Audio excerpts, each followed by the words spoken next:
Rahsaan Roland Kirk sat at the corner table of Slug's Saloon on East 3rd Street, three saxophones hanging from his neck like weapons.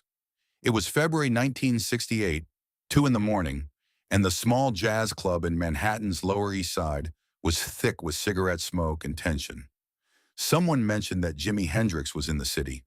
Kirk laughed. "Rock guitarists," he said. "They play with their eyes." "Real musicians," he tapped his dark sunglasses. "We hear in the dark." The statement hung in the smoky air. Everyone in that club knew Kirk had been blind since he was 2 years old. Everyone knew he could play three saxophones simultaneously, that he'd invented techniques other musicians spent lifetimes trying to understand. And everyone knew that when Kirk made pronouncements about music, he wasn't joking. A young trumpet player near the bar shifted uncomfortably. "Actually," he said quietly, "Jimmy's here. He came in about 20 minutes ago.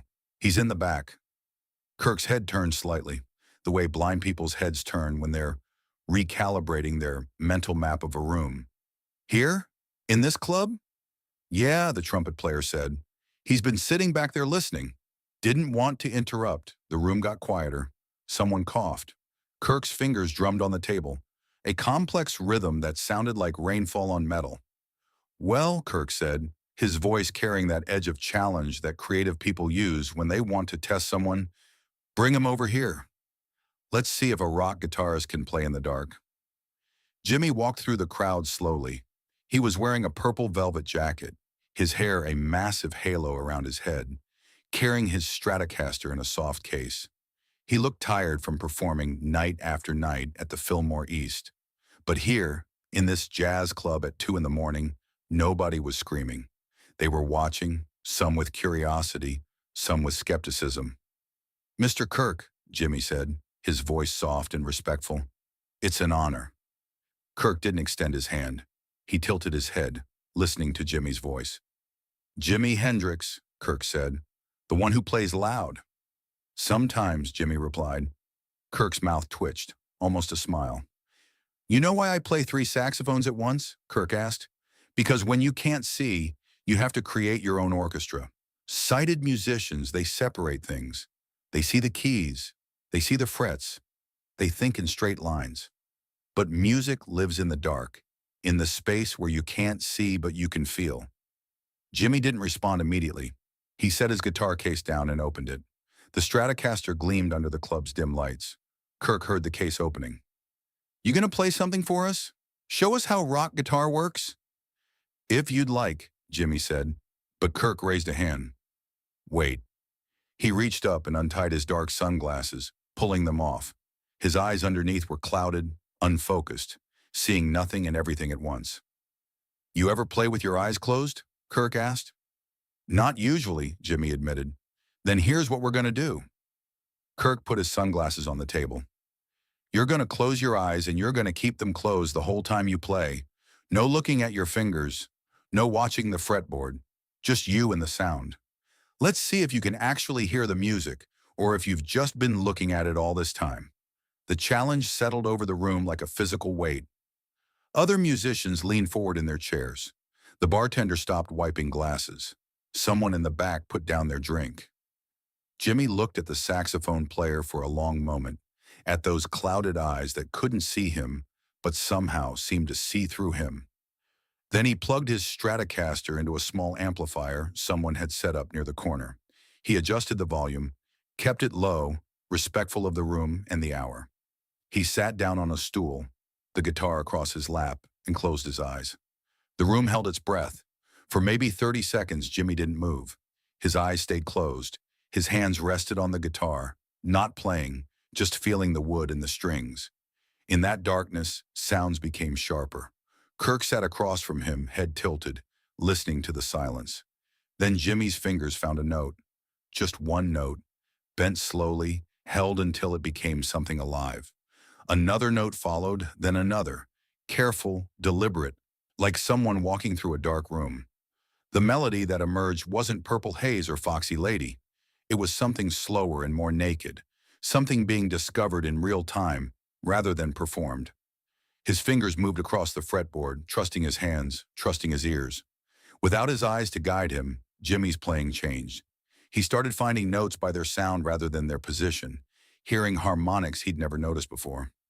Someone in the back stopped mid-drink. The bartender put down his cloth and just listened. Kirk's fingers on the table stopped drumming. He was listening now, really listening. Jimi played for maybe 3 minutes, maybe 5. He played blues phrases from when he was 15, played them slow enough that every note had space. He played sustained notes that became ambient texture. He created layers of sound that wove together in the darkness. And then he started playing harmonics, those bell-like tones, building an entire melodic line out of them, making the guitar sound like wind chimes, like something that wasn't quite guitar anymore. Kirk's expression changed. The slight smirk he'd worn when he issued his challenge was gone. He was leaning forward now, his head angled toward Jimi, his mouth slightly open, listening with an intensity that bordered on physical. Jimmy's fingers found their way to the upper register of the guitar, playing notes so high and pure they seemed to hover in the air. He bent them, making them cry, making them speak words that had no language. His eyes stayed closed. He wasn't seeing the music anymore. He was inside it, living in the same dark space where Kirk had lived his entire musical life. The melody became something ancient and modern at once. It had the feeling of old blues, of field hollers and chain gang songs, but it also had something futuristic about it, something that wouldn't sound out of place 50 years in the future. Jimi was playing through decades, through styles, through the entire history of American music, and he was doing it all without opening his eyes. Kirk's hands came up to his face, covering his mouth. His head nodded slowly, rhythmically, not in time with the music, but in recognition of something he was hearing, something he understood. Jimi let the last note sustain, let it ring out into the room, let it fade naturally until there was only silence. Then he opened his eyes. The club was completely quiet. Nobody clapped. Nobody moved. The silence after the music was as profound as the music itself. Kirk sat perfectly still for a moment, his hands still covering his mouth. His shoulders had dropped, his entire posture different from the challenging stance he'd held an hour earlier. Something had shifted in him, something fundamental. When he lowered his hands, his face showed an expression that was half wonder, half recognition, as if he'd just heard something he'd been waiting his entire life to hear, without knowing he was waiting for it. Then someone in the back started clapping, slowly. Others joined, but it wasn't wild applause. It was reverent, the kind of response that acknowledges something sacred has just occurred. The applause lasted maybe 10 seconds before fading back into silence, because words or noise felt like an intrusion on what had just happened. Kirk finally spoke, his voice quieter than anyone in that room had ever heard him use. "Play it again." Jimi looked at him. "Sir, that. What you just played. Play it again, with your eyes closed." Jimi closed his eyes and played again. This time it was different, because nothing improvised is ever the same twice, but it had the same feeling, the same quality of darkness, made audible. He played for another 4 minutes, exploring different corners of that musical space. When he finished the second time, Kirk stood up slowly, reaching for his 3 saxophones. He hung them around his neck and said, "My turn." He didn't need to close his eyes because they'd never seen anything. He brought all 3 saxophones to his mouth, a physical impossibility that he'd spent years making possible, and he played. The 3 instruments created a chord that moved, that breathed, that responded to what Jimi had just played. Then he lowered 2 of the saxophones and played a single melodic line on the third, a line that quoted what Jimi had played, transformed it, returned it, changed. He was showing Jimi what he'd heard, reflecting it back like a mirror made of sound. Jimi listened, his eyes closed again, even though he was no longer playing. He was hearing what Kirk heard, understanding how the blind musician experienced music, not as something visual, but as something tactile, spatial, dimensional. Kirk finished and sat back down, breathing heavy from the exertion of playing 3 instruments. He was quiet for a moment, then he said, "You know what I just realized?" "What?" Jimi asked quietly. "You weren't looking at the music before tonight either. You just didn't know it. All those effects, all that volume, all that visual spectacle, that wasn't compensation for anything. That was just another way of seeing in the dark. You were doing what I do, creating your own orchestra, making one instrument sound like many, finding the spaces where the music lives. Jimi didn't respond. He just sat there holding his guitar, processing what Kirk had said. Kirk reached out, his hand moving through the air until it found Jimmy's shoulder. When you closed your eyes tonight, you didn't lose anything.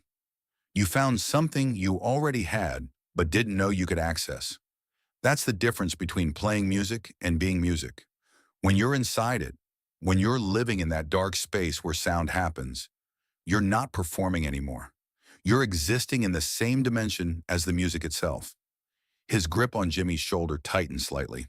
Most people spend their whole lives trying to see music, trying to understand it visually, theoretically, intellectually. But music doesn't live in the light. It lives in the space between heartbeats, in the silence between notes, in the darkness where all you have is your ears and your soul. Tonight, you stop trying to see it. You let yourself feel it instead. Someone in the back of the club started clapping, slowly, and then others joined. But it wasn't the wild applause of a rock concert. It was the respectful acknowledgement of musicians recognizing something profound. Jimi and Kirk played together for another hour that night, both improvising, responding to each other in real time. Kirk would play a phrase on one saxophone, then answer himself on another. Jimi would find the spaces between Kirk's notes, filling them with guitar tones that complemented rather than competed. Other musicians joined in, a bassist, a drummer, a pianist, all following the conversation between the blind saxophone player and the rock guitarist playing with his eyes closed. People who were there that night would talk about it for years. How Jimi Hendrix sat in a jazz club at 3 in the morning, playing with his eyes closed. How Rahsaan Roland Kirk made his 3 saxophones sound like an entire orchestra. How 2 musicians from completely different worlds found common ground in the darkness. When the session finally ended around 5 in the morning, Kirk and Jimi sat together at that corner table, exhausted and exhilarated. Kirk ordered coffee for both of them. They didn't talk much at first. Before Jimi left, Kirk said, "You know what the problem with sight is? It makes you think you understand things before you actually do. You see a guitar and you think you know what it is. But close your eyes and it becomes something else. It becomes possibility." "I learned that tonight," Jimi said. "Thank you." Kirk shook his head. "I didn't teach you anything. I just reminded you of something you already knew. You've been playing in the dark all along. You just called it something else." Jimi walked out of Slug's saloon as the sun was coming up over the East Village, his guitar case in his hand. He'd been challenged to play without seeing, and in that darkness, he'd found something he'd been searching for without knowing it. Years later, after Jimmy's death in 1970, Rahsaan Roland Kirk was asked about that night in an interview for Downbeat magazine. Kirk smiled. "I didn't challenge him to play blind. I challenged him to stop pretending he could see. All musicians are blind. We're working with something invisible. Sound is just air molecules moving." Jimi knew that. He just needed permission to acknowledge it. "What did you learn from playing with him?" Kirk was quiet for a moment. "I learned that sight is not seeing. I learned that a rock guitarist could hear colors, that when you strip away the volume and the spectacle, what you're left with is someone who understood darkness better than most people who live in it every day," the interviewer pressed. "But was he technically proficient enough to play jazz?" Kirk's face became serious. "Technique is what you use when you don't know what to say. When you really have something to communicate, technique becomes invisible." That night, Jimi found notes I've never heard anyone find on a guitar. That's not technique. That's truth. The interview moved on to other topics, but Kirk returned to that night several more times in later conversations. It had meant something to him, that encounter with the rock guitarist who everyone thought was all flash and noise. He'd wanted to humble Jimi, to show him that real musicianship required more than amplifiers and effects. Instead, he'd discovered that Jimi had already been doing what Kirk did, just in a different language.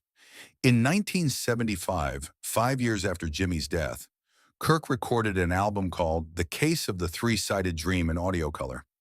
On one track, he played a slow, bluesy melody on solo saxophone that quoted some of the phrases Jimi had played that night at Slug's Saloon. In the liner notes, he wrote, "For Jimi, who taught me that darkness has colors I'd never heard." The night Rahsaan Roland Kirk challenged Jimi Hendrix to play with his eyes closed changed something for both of them. Kirk realized that visual spectacle and deep musicianship weren't opposites. Jimi discovered that the darkness he'd been afraid of was actually where his truest musical self lived. The story didn't become famous because neither talked about it publicly, but the musicians who were there carried it, told it to students, passed it down as one of those sacred moments when two approaches to music recognized each other. It was about two men who'd built their identities around different kinds of mastery, meeting in a small club and discovering that mastery has many faces. Kirk had spent his life proving that blindness wasn't a limitation, but a different way of seeing. Jimi had spent his life proving that spectacle and substance weren't enemies, but allies. That night, they both learned something new about what they already knew. The lesson was that darkness, whether literal or metaphorical, is where music actually happens. Everything else is just decoration. The real conversation happens in that invisible space where ego dissolves and only the sound remains, pure and unfiltered, speaking truths that light can never reveal. Rahsaan Roland Kirk died in 1977, 7 years after Jimi. In his final interviews, he was asked about the greatest musicians he'd ever played with. He listed Mingus and Coltrane and Monk. And then he said, "And one night I played with Jimi Hendrix with his eyes closed. That was the night I learned that sight is the least important sense for a musician." The interviewer asked him to elaborate, but Kirk just smiled and shook his head. "If you have to ask," he said, "you weren't there. And if you were there, you already know. Two men, one blind from birth, one who'd spent his life being watched, both finding common ground in darkness, both proving that the deepest music happens when you stop trying to see it and just let it happen through you. Both understanding, finally, that darkness isn't the absence of light, it's the presence of everything else.